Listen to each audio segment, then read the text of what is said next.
सावणी मुद्दे जे वसकारे सबब बदीन में बीठल बरसाती पानी शहर वासियुनि लाइ अज़ाब बणिजी वियो आहे। म्यूनिसिपल मुलाज़िमनि तरफ़ां मुतालबनि जी मञता बैदि बि शहर जे घटियुनि रस्तनि स्कूलनि समेत ड्रेनेज निज़ाम जी सफ़ाई न थियण करे समूरा इलाइक़ा गंदे पानी जे तलाउ जो ॾेख ॾेई रहिया आहिनि। न सिर्फ़ एसिताईं पर शहर जे स्कूल जे अहाते अंदरि बीठल पानी सबब स्कूल पढ़ंदड़ शागिर्द बि मुश्किलातुनि जो शिकार आहिनि। करोड़े रुपए जी बजट अचे थी, इहो बजट अलाए किथे थी वञे।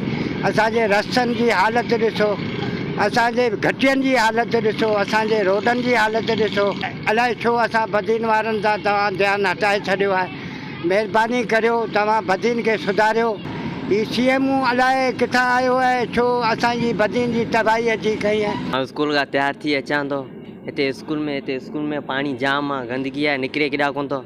ऐं उनजे करे असां क्लासनि में वञूं था, असांजे कपिड़नि जी हालति बेकार थी वञे थी। अहिड़े बरसाती बीठल पाणी खे घणा ॾींहं थी वञण करे आफ़न ऐं बदबू पैदा थी रही आहे, जंहिंसां मुज़ी मर्ज़नि जे फैलजण जो अंदेशो आहे। बदीन इंतिज़ामिया समेत चूंडियल नुमाइंदा फौरी तौर कदम खणी शहरियुनि खे कंहिं माली ऐं जानी नुक़सान खां बचाए वठनि। कैमरामैन रजब राहिमू सां शकूर मेमन, सिंध TV न्यूज़।